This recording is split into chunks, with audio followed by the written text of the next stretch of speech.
Ainda não conseguimos encontrar a fonte do sinal misterioso que estamos recebendo desde 2018.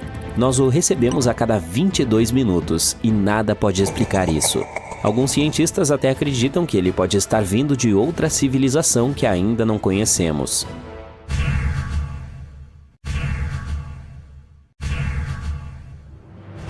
Esse estranho sinal de rádio não foi encontrado por um cientista em uma missão. Na verdade, ele foi descoberto por um estudante universitário que estava apenas fazendo um projeto regular para a escola. Tyrone O'Doherty, um estudante de graduação da Curtin University na Austrália, estava analisando dados antigos do céu do hemisfério sul. Ele estava procurando por sinais de rádio estranhos e intermitentes. Finalmente, ele se deparou com um de 18 anos que parecia disparar ondas de rádio em direção à Terra como um feixe de farol. Animado com a descoberta, Tyrone a compartilhou com sua mentora, a radioastrônoma Natasha Hurley Walker. Ela se dedicou a pesquisar esse sinal na esperança de uma descoberta. Mas apesar de verificar diferentes dados de frequência, eles chegaram a um beco sem saída. Mas então, Natasha percebeu um padrão. O sinal se repetia a cada 18 minutos. Isso era demais. Mas quando eles estavam se preparando para estudá-lo melhor, puf! O sinal desapareceu depois de apenas 3 meses, deixando-o sem nada. Sem desistir, Natasha e sua equipe examinaram os céus novamente, desesperados por uma pista. Meses se passaram, mas nada apareceu. Eles estavam prontos para desistir e, de repente, um novo sinal apareceu. Ele ficou piscando por 5 minutos, depois desapareceu, e voltou exatamente 22 minutos depois. A principal dúvida era se esse sinal estava relacionado a um sinal de 18 minutos. Para descobrir isso, Natasha voltou aos dados de rádio antigos daquela área. À medida que se aprofundavam, perceberam que sim, e esses sinais não são nada novos. Eles estão sendo enviados para a Terra há 35 anos.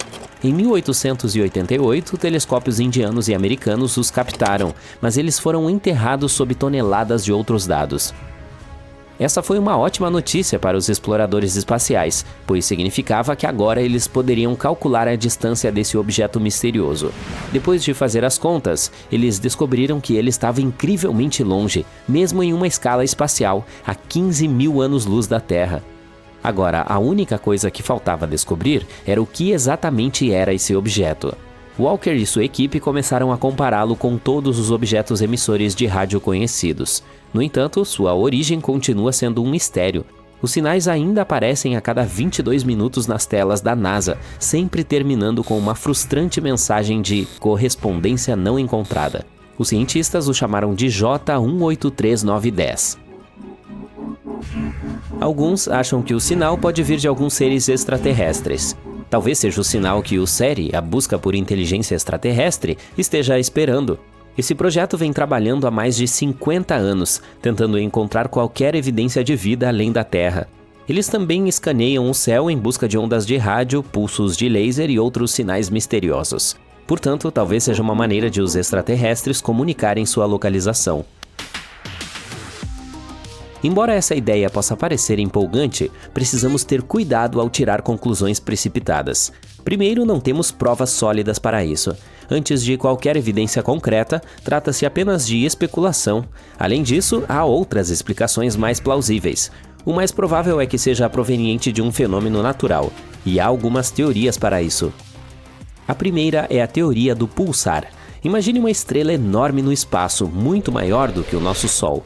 Às vezes, essas grandes estrelas terminam suas jornadas de vida em um evento espetacular chamado supernova. Quando isso acontece, o núcleo da estrela entra em colapso, tornando-se supercompacto, como se você estivesse espremendo todo o material da estrela em um espaço minúsculo. Esse núcleo minúsculo e superdenso é chamado de estrela de nêutrons. Algumas dessas estrelas de nêutrons são muito especiais. Nós as chamamos de pulsares. Elas receberam esse nome porque parecem pulsar com energia, como um farol espacial. Esses pulsares têm campos magnéticos incrivelmente fortes, muito mais fortes do que os encontrados na Terra. Eles são como enormes ímãs no espaço. Por causa disso, eles disparam feixes de energia. Eles também estão girando muito rápido, de modo que esses feixes de energia parecem pulsar e se desligar à medida que giram. O estranho sinal que detectamos parece ter semelhanças com pulsares, mas não é bem assim. Os pulsares geralmente têm uma vida útil previsível e desaceleram com o tempo, acabando por interromper seus sinais de rádio. Em contraste, nosso sinal misterioso é bastante persistente e está piscando além do que é esperado para pulsares. Bem, talvez não seja um pulsar típico, ou não seja um pulsar de fato. Há também uma teoria magnetar. Um magnetar é outro tipo de estrela de nêutrons. Elas são como versões superalimentadas dos pulsares, com campos magnéticos ainda mais fortes e períodos de pulsação um pouco mais longos. Talvez seja essa a causa da intensa persistência do nosso sinal. Entretanto, quando plotamos os dados, percebemos que o sinal também não correspondia às vibrações do magnetar. Os magnetares não apenas emitem ondas de rádio, mas também poderosos raios-x, pois são muito energéticos. Mas o sinal que recebemos estava emitindo apenas ondas de rádio. Portanto, concluímos que não se trata de um pulsar nem de um magnetar. O comportamento do sinal é muito estranho e sugere uma fonte não natural. Isso significa que pode haver algo no universo que os cientistas ainda não exploraram completamente. E há um objeto espacial sobre o qual não sabemos muito. A teoria final é o chamado pulsar anão. Um pulsar anão é como uma estrela que pisca com flashes de luz semelhante aos pulsares, mas leva mais tempo para cada piscar. Normalmente as anãs brancas são os restos de estrelas menores. Elas não piscam porque seu campo magnético não é tão forte quanto o dos pulsares. Mas quando uma anã branca se torna bastante robusta, quase a massa do nosso Sol, ela fica super densa e começa a pulsar com um forte campo magnético, exatamente como os pulsares. Elas têm uma peculiaridade interessante. As anãs brancas são feitas de elétrons e não de nêutrons como os pulsares. Quando esses elétrons carregados começam a dançar com o campo magnético, eles emitem flashes de luz periódicos que ocorrem a cada 100 ou 1000 segundos. Como você se lembra, nosso sinal tem um período de 22 minutos, 1320 segundos, um pouco mais longo do que os pulsares de anãs brancas comuns, mas está muito mais próximo da verdade. Até agora, essa parece ser a explicação mais plausível. Mas mesmo essa teoria ainda não está totalmente confirmada. Isso apenas mostra o quanto há no universo que ainda estamos descobrindo. Por exemplo, Fast Radio Bursts, outro tipo misterioso de sinal que estamos detectando. São como explosões rápidas e intensas de energia na forma de ondas de rádio. Elas têm 1 tonelada de energia. As FRBs são tão poderosas que às vezes podem ser mais brilhantes do que galáxias inteiras. Imagine só, elas liberam tanta energia em poucos milissegundos quanto o nosso Sol libera em 3 dias inteiros. Essas explosões ocorrem em todo o céu com frequências enormes, embora algumas tenham sido detectadas com frequências mais baixas. Todos os dias detectamos cerca de 10.000 FRBs aleatórias no céu. Algumas delas se repetem, mas a maioria acontece uma vez e desaparece para sempre. Infelizmente, a maioria delas dura apenas uma fração de segundo, e quando sua energia chega até nós, é 1000 vezes mais fraca do que o sinal de um telefone celular vindo da Lua. É por isso que, apesar de seu brilho, ainda há muito que não entendemos sobre esse assunto. Ainda estamos tentando descobrir o que causa essas FRBs. Elas podem ser provenientes de diferentes fontes, como os já mencionados magnetares, estrelas em colisão ou até mesmo galáxias em fusão ou anãs brancas. À medida que essas explosões viajam pelo espaço, elas captam informações sobre os ambientes cósmicos pelos quais passam, como nuvens de gás interestelares.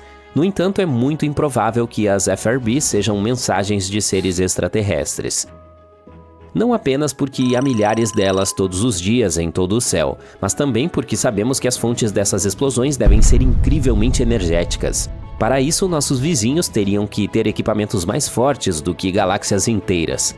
Mas o ponto principal é que, embora todos esses sinais sejam fascinantes, ainda há muito que aprender sobre eles. Sons estranhos e incomuns vindos do nada estão se espalhando por toda a nossa galáxia, se repetindo constantemente, e é algo que nunca ouvimos antes. Os cientistas descobriram isso em 2020 e não era nada similar a qualquer um dos outros sinais de energia que já estudaram. Sinais fortes e incríveis de rádio ocorrendo de tempo em tempo e desaparecendo misteriosamente em um dia. Isso não se encaixa no perfil de nenhum corpo espacial que conhecemos. O sinal é um pouco irritante e desaparece sem uma programação. Quando os cientistas tentaram compará-lo com o de alguns outros telescópios, ele já havia desaparecido. As estrelas de massa baixa às vezes brilham com energia de rádio, mas não nesse caso, uma vez que em sua maioria elas têm contrapartes de raios X. Estrelas colapsadas muito densas como os pulsares e magnetares também não são uma opção. A solução mais próxima que encontraram é uma misteriosa classe de objetos chamada transiente de rádio do centro galáctico, ou GCRT na sigla em inglês. Trata-se de uma fonte de rádio que ilumina e brilha rapidamente. Ela decai perto do centro da nossa galáxia e pode nos ajudar a desvendar os mistérios do universo. Se você tivesse um carro voador que pudesse subir a velocidade de 95 km por hora, só precisaria de 1 hora para chegar até o espaço. A Lua está um pouco mais distante, 400 mil quilômetros, que é cerca de 10 vezes a circunferência do nosso planeta. Isso significa que uma viagem até lá seria como dar uma volta ao redor do globo e fazer isso 10 vezes direto, que levaria menos de 6 meses. Uma jornada a Plutão demoraria mais de 800 anos. O Próxima b é o vizinho mais próximo semelhante à Terra que temos. É um pequeno mundo rochoso que orbita o vizinho estelar mais próximo do nosso Sol. Ele faz sua jornada ao redor da zona habitável da estrela, uma área que está longe o suficiente de qualquer estrela para ter condições moderadas, nem muito fria nem muito quente para que a água líquida exista, pelo menos hipoteticamente. Se você tentasse viajar para Próxima b a 40.200 km por hora, que é a velocidade dos foguetes lunares Apollo, levaria mais de 112 mil anos para chegar lá. E pode não conseguir respirar ali. Ninguém sabe se há atmosfera ali. Os humanos exploram o universo o tempo todo, mas só podemos ver cerca de 5% da matéria lá em cima. E Albert Einstein foi o primeiro a perceber que o espaço vazio não é realmente nada. O resto que não conseguimos observar é na verdade composto de 27% matéria invisível, também conhecida como matéria escura, combinada com 68% de algo chamado energia escura. Se você tentar despejar água no espaço, é claro, fora de uma espaçonave, ela imediatamente irá ferver ou evaporar. Isso ocorre porque não existe ar ou pressão dele no espaço. À medida que a pressão atmosférica diminui, a temperatura normalmente necessária para ferver a água também cai. Tendo isso em mente, a fervura é muito mais rápida no topo de uma montanha do que, por exemplo, ao nível do mar. Não há pressão de ar no espaço, então isso acontece a uma temperatura muito baixa. Os cientistas acreditam que existem pelo menos alguns bilhões de galáxias por aí. Não sabemos o número real e provavelmente nunca saberemos. Mas eles tentaram calcular contando quantas galáxias podemos ver em uma área bem pequena e restrita do céu. Pode parecer que o universo era cheio de estrelas e alguns planetas aqui e ali, mas nossa galáxia tem pelo menos 100 bilhões de planetas. Se você encher um balão com hélio e soltá-lo, notará que ele flutua muito alto e subirá para a atmosfera, mas não para o espaço sideral. Quanto mais alto se vai, mais rarefeito se torna o ar na nossa atmosfera. Seu balão irá até o ponto em que a atmosfera ao redor tem o mesmo peso que o hélio nele. Isso acontecerá aproximadamente a uma altura de 32 km acima da superfície, então esse será o ponto máximo do balão. Não sabemos realmente qual a grandeza do universo. Não conseguimos ver suas bordas, nem sabemos se ele as tem. Usamos a tecnologia para enxergar a uma distância de cerca de 14 bilhões de anos-luz do nosso planeta. Isso significa que podemos ver cerca de 28 bilhões de anos-luz de diâmetro, começando com a camada mais externa da nossa atmosfera, que termina a cerca de 960 km acima da superfície terrestre, embora o tamanho do universo esteja mudando constantemente e fique maior com o tempo. Mercúrio fica mais próximo do Sol, então a maioria das pessoas também pensa que se trata do planeta mais quente. Ainda assim, esse título fica com Vênus, o segundo a partir da nossa estrela central, cerca de 48 milhões de quilômetros mais longe do Sol em comparação com Mercúrio. Este, por sua vez, não tem uma atmosfera, que é como uma espécie de cobertor de aquecimento que ajuda a manter o calor proveniente do Sol. Vênus tem uma atmosfera inesperadamente densa, cerca de 100 vezes mais do que a nossa. Ela não deixa o calor sair, apenas o retém e torna o planeta cada vez mais quente. Além disso, essa atmosfera consiste principalmente em dióxido de carbono, que permite a entrada livre da energia solar, mas é menos transparente para perder as radiações de comprimento de ondas longas que a superfície quente e aquecida emite. A temperatura média lá é de cerca de 468 graus, suficiente para derreter o estanho. A máxima em seu vizinho, Mercúrio, é de 427 graus. Em talvez 2 ou mais bilhões de anos, estará muito quente para a existência de vida no nosso precioso planeta. Conforme as centenas de milhões de anos passam, nosso Sol continuará ficando mais quente e mais brilhante. Eventualmente, as temperaturas ficarão tão altas que nossos lindos oceanos desaparecerão. Como eles produzem 70% do oxigênio de que precisamos para sobreviver, não haverá vida. Tudo isso significa que a Terra simplesmente se tornará um enorme deserto, algo como Marte é hoje. Plutão, um ex-planeta e agora planeta anão muito distante, é realmente menor em diâmetro do que todo o território dos Estados Unidos. A maior distância lá, do Maine até o norte da Califórnia, é de aproximadamente 4.700 km, enquanto Plutão tem apenas cerca de 2.370 km de diâmetro. Este planeta está muito longe, mas a borda do nosso sistema solar fica 1000 vezes mais distante do que ele. No entanto, os astrônomos encontraram muitos objetos espaciais orbitando nosso Sol, muito mais longe do que Plutão, como objetos do cinturão de Kuiper e transneptunianos. Há ainda uma nuvem de cometa Oort, que vai a meio ano-luz do planeta anão, também 1000 vezes mais longe. Uma estrela de nêutrons é realmente pesada. Apenas uma colher de chá com ela pesaria 6 bilhões de toneladas. Uma delas é resquício de estrelas enormes que ficaram sem combustível. A enfraquecida explode e seu núcleo se desfaz, mas em razão da gravidade, forma uma de nêutrons extremamente densa. Essa normalmente tem uma massa de até 3 sóis, porém o raio é de cerca de 10 km, porque se trata de uma das coisas mais densas do nosso universo, pelo menos que conhecemos. O universo tem uma cor, algo como bege, ou o chamado laticósmico. Também tem seu próprio cheiro, que lembra a carne grelhada ou o metal quente. Pelo menos isso é algo que astronautas que flutuaram no espaço disseram. Se você deseja construir um traje espacial, prepare-se para trabalhar muito.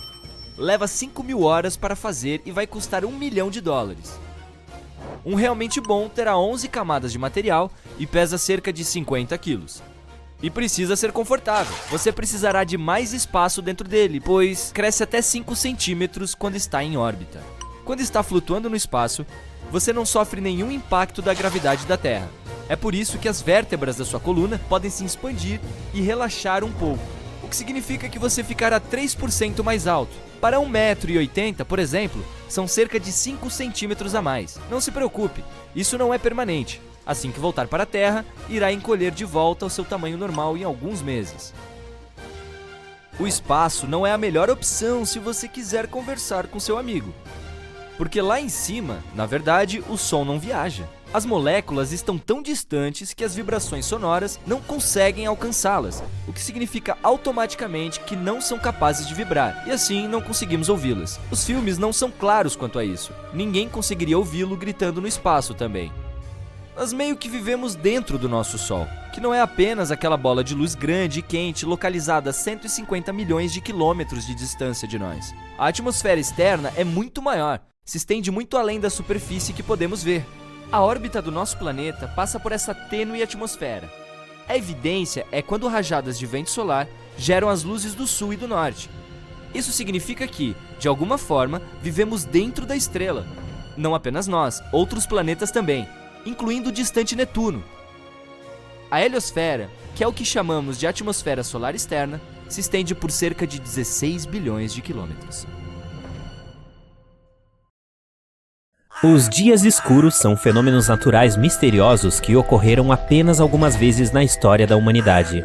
Podemos descrevê-los como eclipses ou apenas como algum evento climático, mas na realidade eles são muito assustadores e não temos ideia de por que eles acontecem. Então, o que são esses dias escuros, afinal? O que é de tão estranho neles? Vamos tentar descobrir. O Sol desapareceu. O que vamos fazer? Foi o que os moradores de Yamal, na Sibéria, perguntaram aos meteorologistas no dia 18 de setembro de 1938. Pela manhã, em vez de irem para o trabalho, Todos se reuniram na estação meteorológica. Eles estavam esperando respostas. Tudo porque naquele dia eles observaram algo inexplicável. Um eclipse, que mais tarde apelidaram de o Dia Escuro. E nem os astrônomos nem os meteorologistas conseguem explicar o que aconteceu naquela época. Eis como um deles descreveu esse evento. Às 8h30, notamos uma diminuição da luz. Ao mesmo tempo, a cor das nuvens começou a adquirir um tom marrom amarelado, às vezes marrom avermelhado.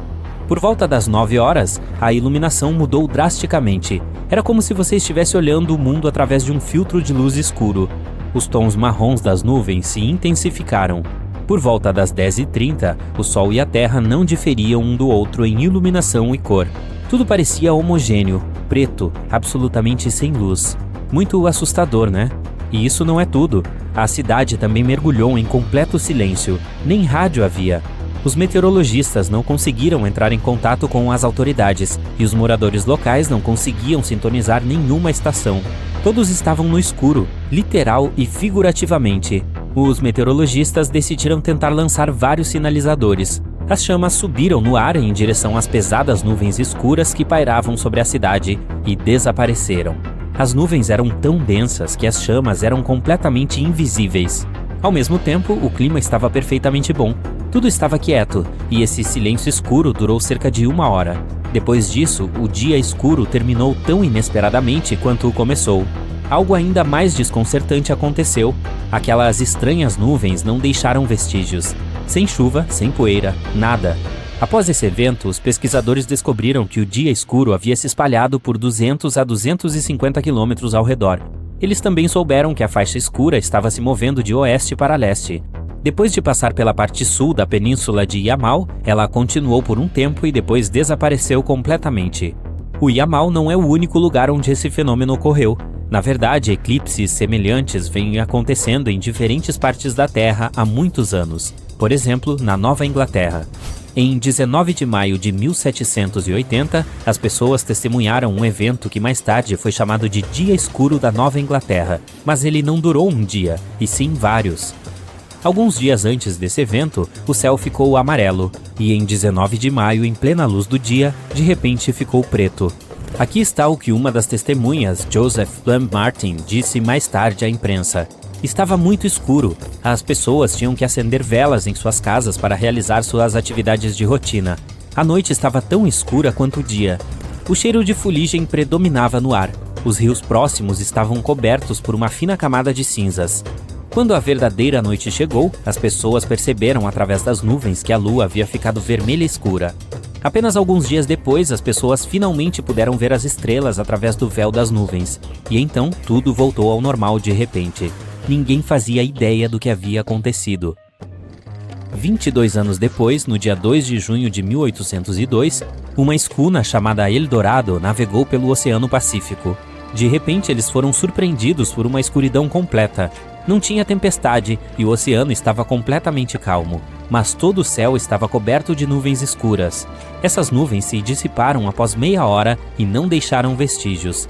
E novamente, 74 anos depois. Uma das ondas escuras aconteceu em Wisconsin no dia 19 de março de 1886. Eram 3 da tarde e desta vez a onda foi muito curta, durou apenas de 5 a 10 minutos.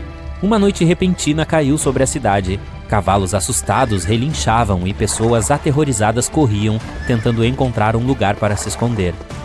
Quando tudo se acalmou, os jornais locais noticiaram que a onda passou de oeste para leste. Não havia eclipse solar, nem ventos ou furacões, nada que pudesse causar a escuridão sobre a cidade. E por fim, mais uma vez, aconteceu no dia 2 de dezembro de 1904 em Memphis. Ou melhor, é o que afirmam os rumores, já que quase não há evidências científicas desse evento. Era um amanhecer claro e frio sobre a cidade de Bluff. As pessoas estavam fazendo suas tarefas matinais de sexta-feira. Então, por volta das 9 horas da manhã, sem qualquer aviso, o sol desapareceu repentinamente do céu. Levou apenas 1 minuto para o dia ensolarado se transformar em escuridão total. As pessoas interromperam o trabalho e as crianças nas escolas ficaram completamente apavoradas. E como nos casos anteriores, o tempo estava perfeitamente calmo. Isso durou cerca de meia hora e de repente terminou. Um pouco mais tarde, após um misterioso eclipse, uma forte tempestade atingiu a cidade. Então, o que está acontecendo?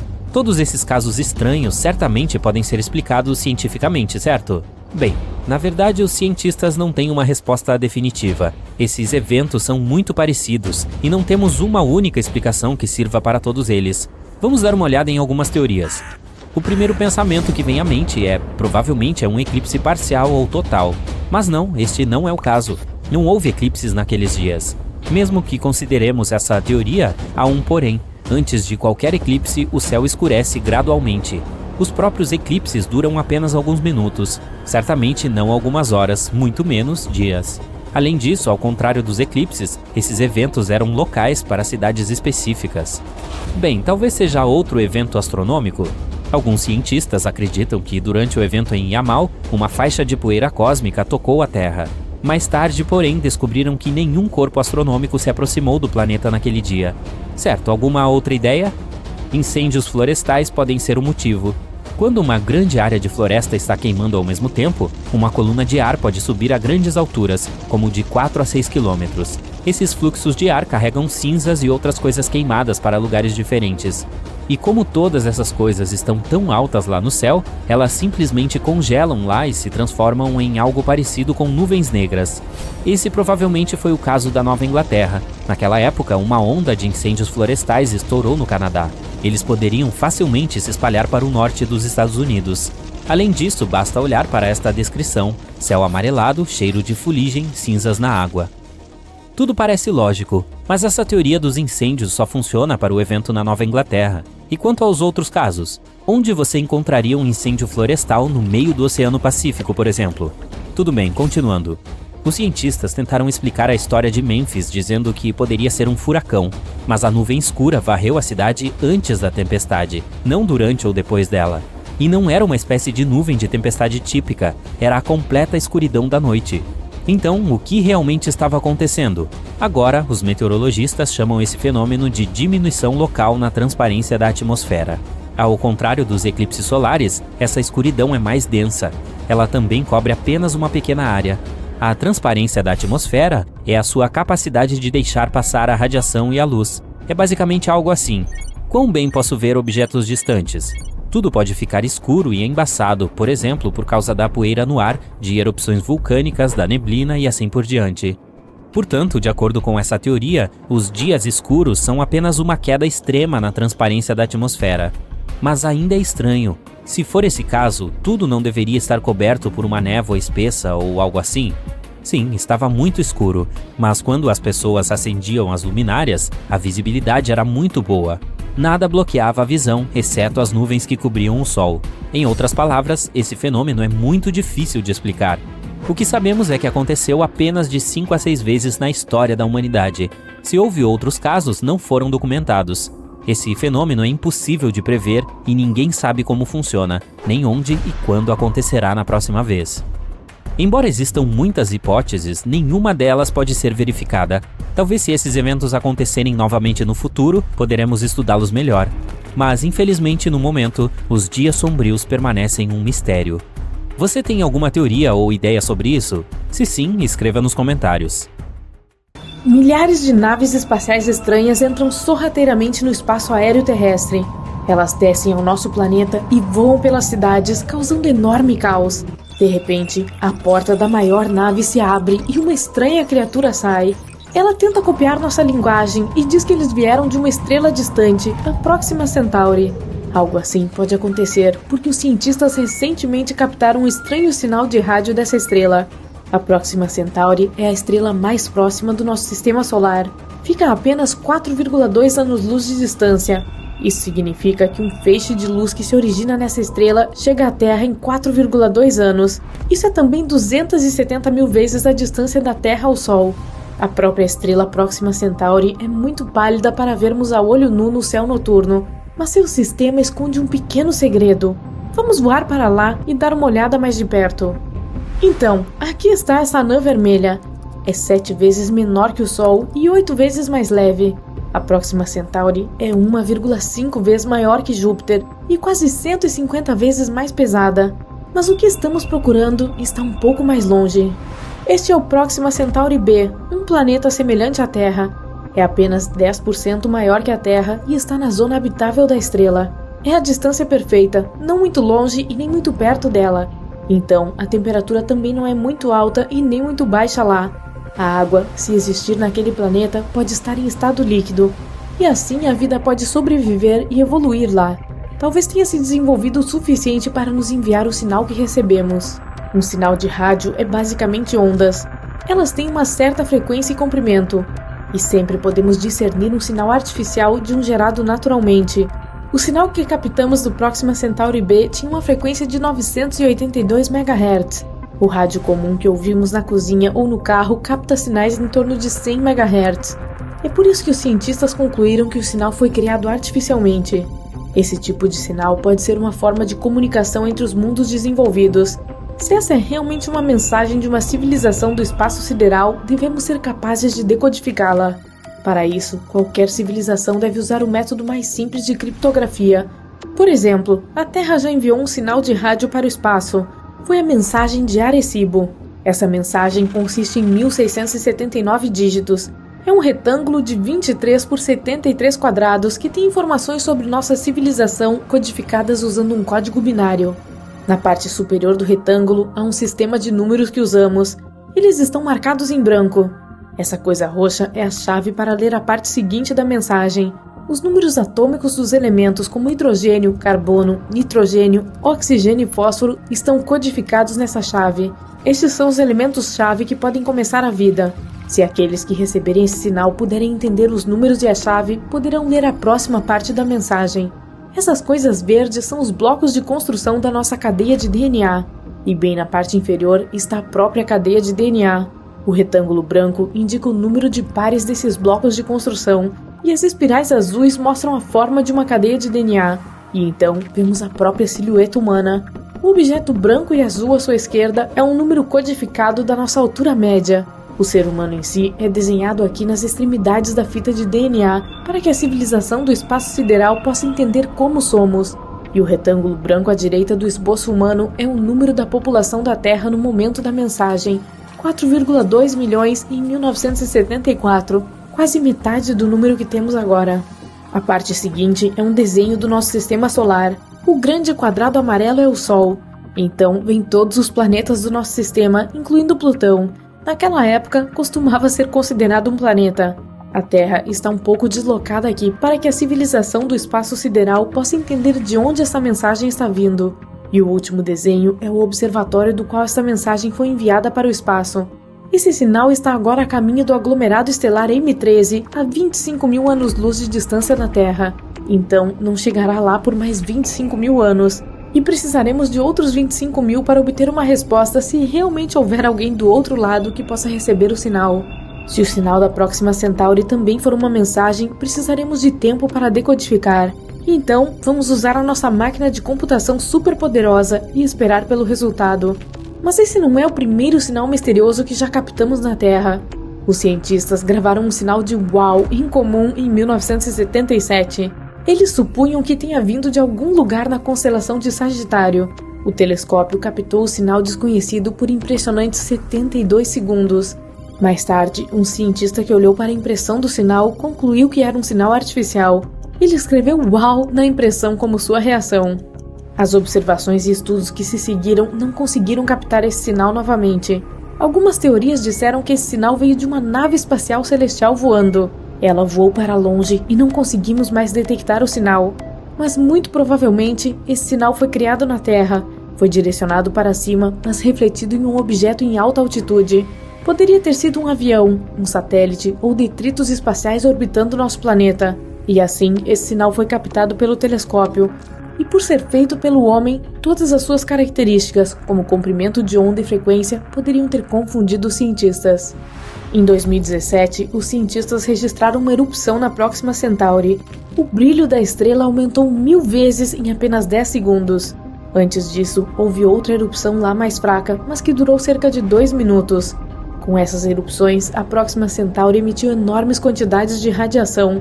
Mesmo que houvesse vida no planeta companheiro da estrela, essas erupções provavelmente a teriam destruído. Os ventos estelares teriam simplesmente soprado a atmosfera do planeta e deixado a sua superfície sem vida. No geral, o planeta Próxima Centauri B recebe 60 vezes mais radiação de alta energia e 400 vezes mais radiação de raios-x do que a Terra.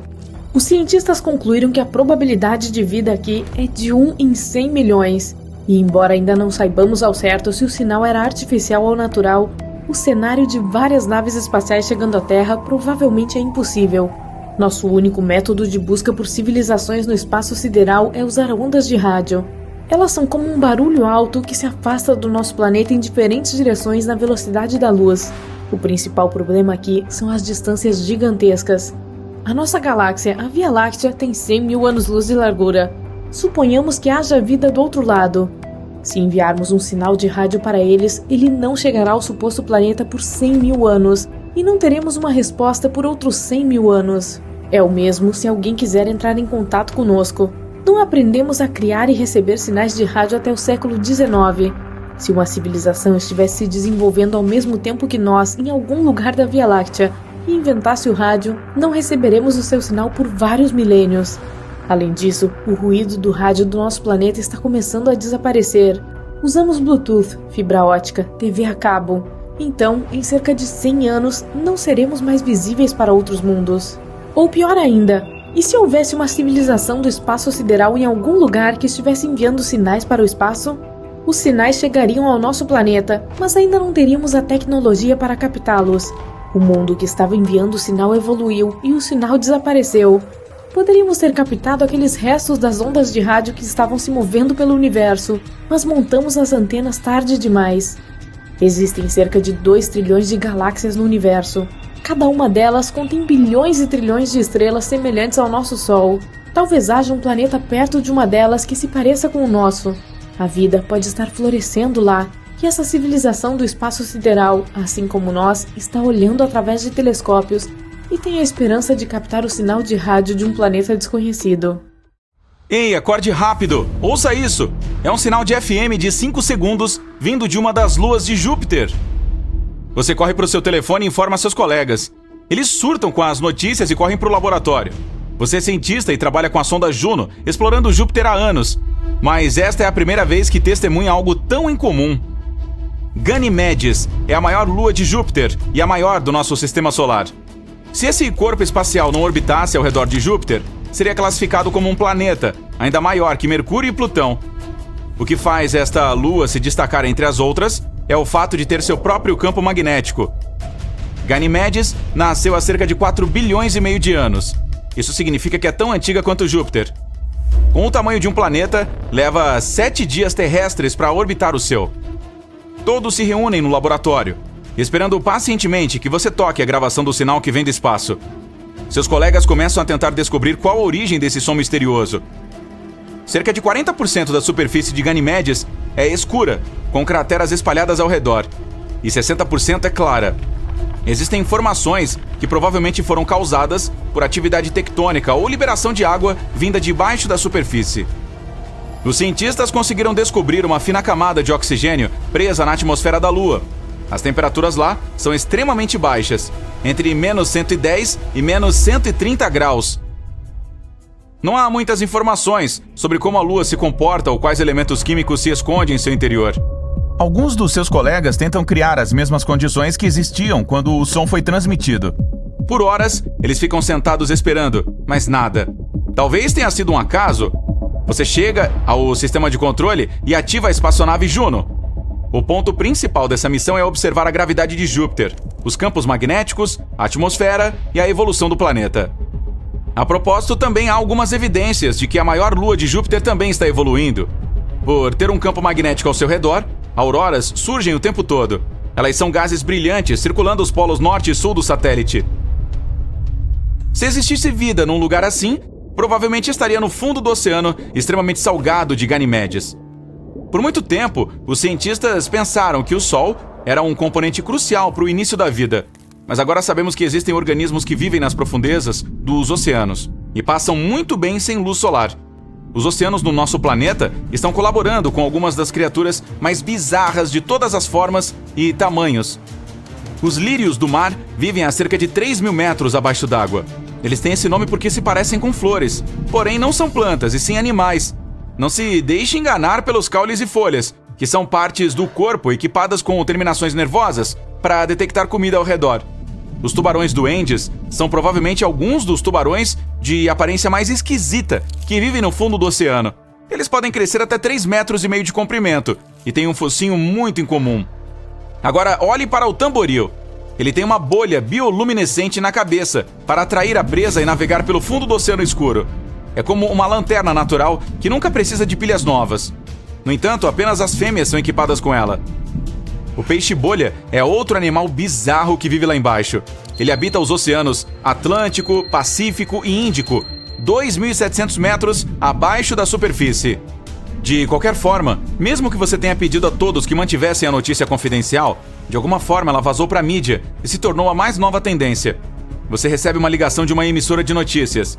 Eles dizem que querem entrevistá-lo sobre essa descoberta que pode provar que existe vida no espaço sideral. No dia seguinte, vai até a emissora para falar sobre a sua descoberta. Há todo um público no estúdio observando ao vivo cada movimento seu, enquanto você estende a mão para pegar seu copo d'água. A equipe se apressa em fazer alguns ajustes de última hora antes de entrar no ar ao vivo. O maquiador dá algumas pinceladas finais. O engenheiro de som lhe pede para testar seu microfone mais uma vez. Vários dos produtores estão sentados nos assentos da frente. Luzes brilhantes estão inundando o estúdio. A contagem regressiva começa. 3, 2, 1 e... O anfitrião o apresenta e lhe pede para explicar o que ouviu. Você conta sobre a sonda espacial Juno orbitando Júpiter. Depois de algumas perguntas, o anfitrião finalmente faz a pergunta mais temida. Será que o som misterioso está vindo de outra civilização? Todos se inclinam esperando sua resposta. Você congela sem saber o que dizer. Mesmo que a pressão esmagadora no fundo do oceano seja 1000 vezes mais forte do que ao nível do mar, ainda existe vida lá. As algas, consideradas uma iguaria no mundo oceânico, estão fora do menu das criaturas do fundo do mar devido à falta de luz solar. Em vez disso, muitos desses habitantes das profundezas têm que comer as sobras que chegam lá das camadas superiores do oceano. As temperaturas congelantes e a pressão intensa alteraram as células dessas criaturas. Isso as tornou mais resistentes do que os peixes comuns. As bactérias estavam desenvolvendo suas próprias formas de sobrevivência. Estudos mostram que elas se alimentam de certos gases e produtos químicos, como o enxofre e dióxido de carbono. O metano e o hidrogênio são liberados quando as placas tectônicas se movem umas contra as outras, e algumas dessas bactérias se alimentam desses gases também. Os tardígrados, também conhecidos como ursos d'água, são criaturas microscópicas que podem viver e se desenvolver em condições extremas. Você pode encontrá-los em vulcões, geleiras congeladas e até mesmo no vazio do espaço, o que significa que algumas formas de vida podem realmente existir em Ganimedes. Você explica isso para o seu público. Em seguida menciona que não tem informações suficientes para determinar se foi outra civilização ou um fenômeno natural que produziu o som. Isso não significa que o fundo dos oceanos gelados de Ganimedes não esteja colaborando com suas próprias criaturas bizarras e estranhas. Pode haver algumas bestas lendárias como o Kraken ou o Leviatã lá, ou um estranho peixe brilhante com 2 cabeças, ou ainda com tentáculos e uma grande barbatana, caranguejos gigantes. As bactérias podem ser tão variadas quanto as nossas. As plantas, se houver, precisam ser fortes o suficiente para sobreviver a temperaturas abaixo de 0. Os animais da maior lua de Júpiter podem ser tão grandes quanto nossas baleias azuis, ou tão minúsculos quanto o plâncton. Após a entrevista, você volta ao laboratório para examinar as gravações mais uma vez. No caminho para casa, vê cartazes com sua imagem e legendas como "Não estamos sós? Ei, você se tornou uma celebridade. Muitas pessoas tiram fotos suas. Outras emissoras o chamam para dar mais entrevistas. Algumas revistas científicas até querem colocá-lo na capa como a pessoa do ano. Cada vez que vai para o trabalho, espera que o som apareça novamente, mas nada. Você envia um sinal da sonda Juno, tentando fazer algum tipo de contato com o que quer que produza o som, nada. Naquela noite apaga na sua mesa mais uma vez. Um momento eureka o acorda no meio da noite. Pode ser que tenha algo que você tenha perdido? Então, faz os cálculos novamente e percebe que a resposta estava na sua frente o tempo todo. Não foi outra civilização que produziu o som. A fonte foram os elétrons. Cada planeta produz seu próprio som. Ele se forma quando partículas carregadas do vento solar e da magnetosfera do planeta interagem umas com as outras. Foi o que aconteceu em Ganimedes. Os elétrons no seu campo magnético, onde a sonda captou o sinal, estavam agindo de forma mais estranha do que o normal. e isso amplificou algumas frequências irregulares. Você fica constrangido e passa o resto da noite dando telefonemas, contando as novidades para sua equipe. A emissora que o entrevistou divulga um comunicado. Eles explicam que outras civilizações não estão tentando nos contatar. Você se recosta em sua mesa, esperando a próxima grande coisa acontecer. Europa é outra das luas de Júpiter que pode ter vida. Ela é formada por um núcleo de ferro, um manto e um oceano salgado, com o dobro do volume de todos os oceanos da Terra. E assim como Ganimedes, o oceano se encontra sob uma crosta de gelo de água. Os cientistas afirmam que pode até haver vulcões ativos lá. E algumas bactérias existentes podem viver ali também. Com água suficiente, certos produtos químicos e uma fonte de energia, Europa poderia produzir vida. Mas é improvável que encontremos algo além de minúsculos micróbios.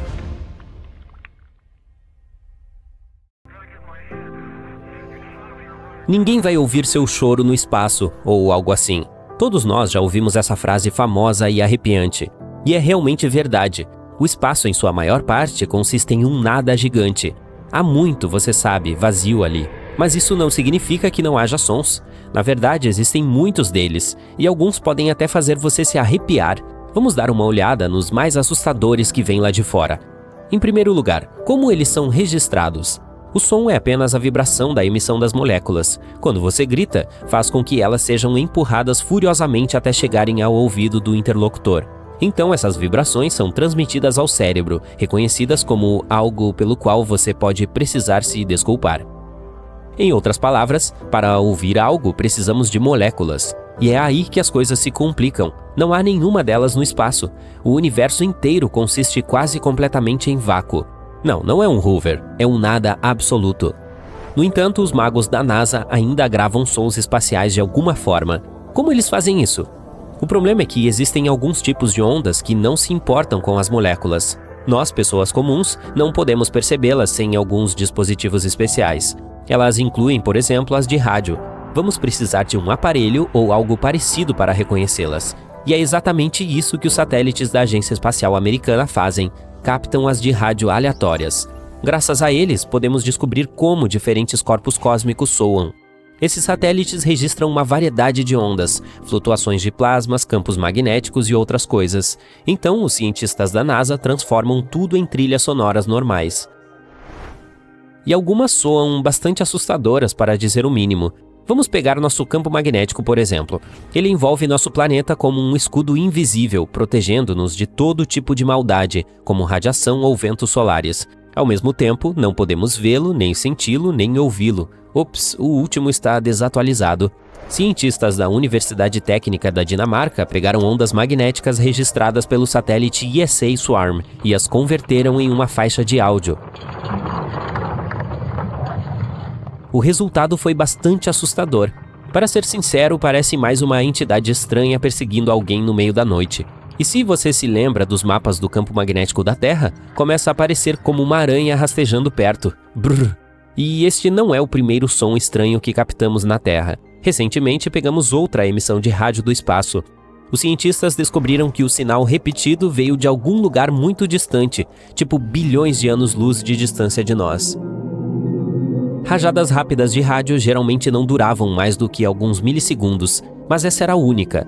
Durou cerca de 3 segundos, basicamente milhares de vezes mais do que o normal. E ao mesmo tempo, o sinal era muito preciso, tanto que os cientistas até o compararam a um batimento cardíaco. Eles acreditam que é causado por pulsares ou estrelas de nêutrons. Uma vez, Nikola Tesla identificou algo semelhante, mas infelizmente naquela época coisas como pulsares não eram conhecidas. Então Tesla tinha certeza de que havia capturado uma mensagem de alguma vida extraterrestre. Pena que a verdade acabou sendo muito mais chata. Mas vamos passar da Terra para a Lua. Em 1969, os astronautas da missão Apollo 10, a espaçonave que fez o teste final de voo para o nosso satélite natural, passaram por sua superfície. E então pegaram alguns sinais estranhos vindos do lado escuro da Lua, aquele que nunca vemos porque ela está travada para nós. O som era tão estranho que os caras lá em cima nem tinham certeza se deveriam reportá-lo à NASA. Eles temiam que não fossem levados a sério e talvez até mesmo impedidos de participar das próximas missões espaciais. Aqui está o que parecia.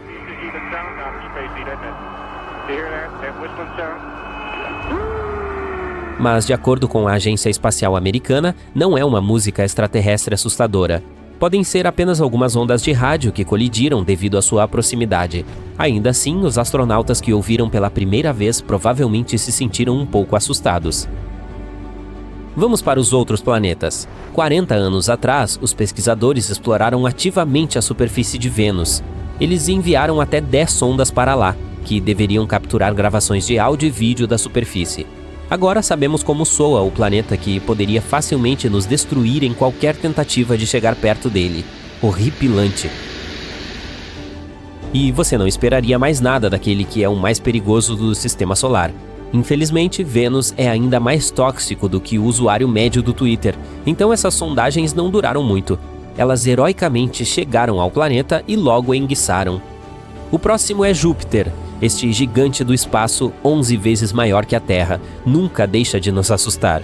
Uma das sondas da NASA, Juno, voa em torno dele a cada poucas semanas. Ela está se movendo a uma velocidade tremenda, 210 mil km por hora. Um dia, Juno captou um dos sinais invisíveis mais fortes que já havia encontrado. Esse foi o ponto em que o louco vento solar entrou em conflito com o campo magnético de Júpiter. Meio que pareceu como um boom cósmico. O som original durou 2 horas, mas foi compactado para alguns segundos.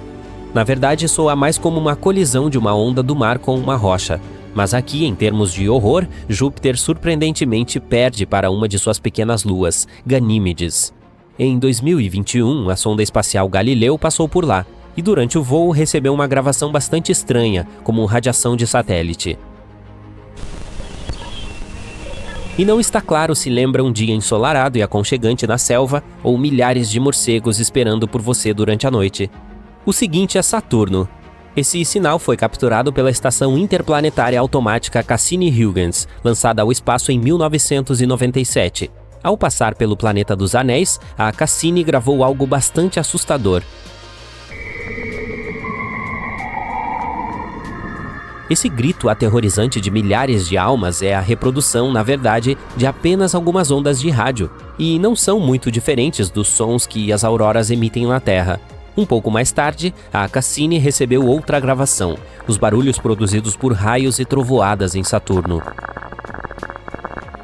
Eles soam bem interessantes também, tipo como estourar pipoca ou um contador Geiger, certo? Mas isso é só porque esses relâmpagos têm uma frequência louca.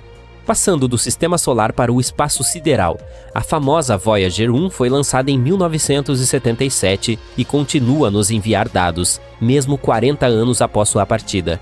Em 2012, deixou o sistema solar e entrou no espaço interestelar, e então, ao abandonar sua casa, detectou o ruído de ondas de plasma. A gravação original durou 7 meses, mas felizmente os cientistas sentiram pena de nós e reduziram para 12 segundos. Não é realmente estranho, mas ainda assim meio perturbador. E embora pareça que nada pode vencer os horrores de Saturno, vamos terminar este torneio com um dos objetos mais assustadores do universo, um buraco negro. Esse som foi registrado pelo Telescópio Espacial Chandra. Enquanto estudava um aglomerado de galáxias na constelação de Perseu, ele descobriu algo estranho. Alguns movimentos ondulantes surgem do centro do aglomerado e se espalham em todas as direções, como círculos na água. Os cientistas sugeriram que foi causado por um buraco negro supermassivo. O problema é que os buracos negros nem sempre devoram objetos espaciais inteiramente. Às vezes, eles meio que os cospem. Isso causa vibrações de gases, que podemos converter em trilhas sonoras. O interessante é que a oscilação de cada uma dessas ondas dura cerca de 10 milhões de anos. Você está apenas ouvindo uma gravação muito acelerada. Os cientistas reduziram o atraso entre as oscilações em cerca de 144 quatrilhões de vezes. Então vamos dar uma olhada. Este é provavelmente o ruído mais estranho de toda a lista. Nada muito alto ou selvagem, mas há algo sombrio e perturbador nisso. Esses foram sons espaciais mais amedrontadores já capturados pela NASA.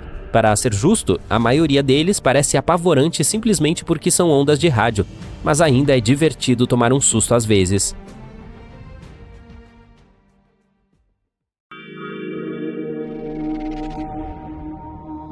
Na Lua, o ferro é preservado em perfeitas condições porque não há oxigênio. Ele simplesmente não enferruja lá. Mas, apenas algumas semanas atrás, os cientistas fizeram uma descoberta inesperada. Nas regiões mais altas do nosso satélite, o ferro é oxidado e enferruja. No início, essa descoberta deixou os astrônomos perplexos. A presença de ferrugem pode significar que as pessoas podem respirar pelo menos em certas áreas da Lua. Mas então, a explicação veio à tona. O oxigênio pode ter chegado à rocha sem vida a partir do nosso próprio planeta. Com a ausência de atmosfera, os ventos solares atingem a Lua implacavelmente e nada pode detê-los.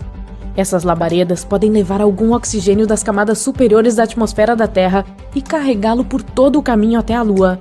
As moléculas, então, acabam nos pontos mais altos da superfície lunar. Isso explicaria por que os metais não são oxidados nas ravinas, e especialmente sob a superfície do satélite. Já que estamos falando no assunto, faz bastante tempo que se acredita que a Lua se formou como resultado de um enorme impacto com a Terra. Um corpo celestial do tamanho de Marte poderia ter batido em nosso planeta e feito parte de sua crosta se estilhaçar. Os destroços resultantes se juntaram em uma bola compacta, que mais tarde se tornou a nossa Lua. Mas há uma questão que incomoda os cientistas. A crosta terrestre é pobre em metais, então como é que a Lua tem tanto metal dentro dela? A pesquisa mais recente basicamente joga a teoria principal pela janela.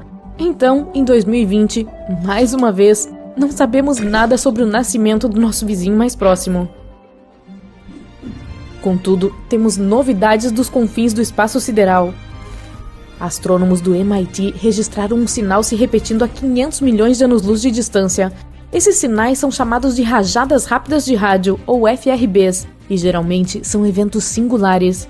Ninguém sabe quais são suas fontes, mas podem ser supernovas ou explosões de energia de quasares. Essa repetição, no entanto, é bem assustadora porque é regular. Por 4 dias, o equipamento de rádio captura sinais o tempo todo, e então eles param abruptamente. Mas depois de 12 dias, o mesmo padrão recomeça. 4 dias de constantes rajadas rápidas de rádio e mais 12 dias de silêncio. Os astrônomos conseguiram localizar o sinal como vindo de uma galáxia a 500 milhões de anos-luz de nós, mas sua causa ainda é desconhecida. Pode ser um quasar giratório ou um buraco negro supermassivo, mas uma tecnologia alienígena também não está fora de cogitação. Falando nisso, pode haver cerca de 6 bilhões de planetas semelhantes à Terra apenas na Via Láctea. Os dados mais recentes mostraram que uma a cada 5 estrelas semelhantes ao Sol pode ter pelo menos um planeta em sua zona habitável. E não qualquer planeta. Veja bem, ele tem um núcleo rochoso e uma superfície, e é de um tamanho comparável ao da Terra. Estando dentro da zona habitável de sua estrela, tal planeta teria grandes chances de se tornar o lar de criaturas vivas, micróbios pelo menos. E se existem bilhões desses planetas em nossa galáxia, você poderia dizer com segurança que pelo menos um deles não é apenas habitável, mas já habitado. E agora, multiplique isso pelo número de galáxias no universo, considerando também que muitas delas são muito maiores que a Via Láctea. Isso nos dá bilhões e bilhões de estrelas como o Sol e planetas como a Terra, e certamente alguns deles são mais parecidos com o nosso do que outros. Um desses planetas pode estar mais perto do que você pensa. Vênus, a gêmea má da Terra, pode ser o lar de vida microscópica. Embora sua superfície seja quente como uma fornalha e banhada por chuvas ácidas de nuvens de dióxido de carbono, pode haver algo vivo na sua atmosfera. Cientistas detectaram recentemente vestígios de um gás chamado fosfina, que pode ser produzido por micro-organismos. Em quantidades muito pequenas, ele pode surgir a partir de meios não orgânicos, mas os telescópios encontraram muito mais desse gás. Essa descoberta foi uma grande surpresa, porque Vênus era considerado hostil demais para qualquer forma de vida. Agora, porém, pode se tornar o primeiro planeta além da Terra a ser lar de criaturas vivas. Os micróbios que produzem fosfina provavelmente vivem nas nuvens ácidas e não precisam de oxigênio para sobreviver. Outro mundo promissor foi encontrado repentinamente enquanto se investigavam os dados de telescópios espaciais antigos. Em 2018, astrônomos analisaram informações recebidas do telescópio Kepler e, como de costume, desconsideraram partes que não consideraram relevantes.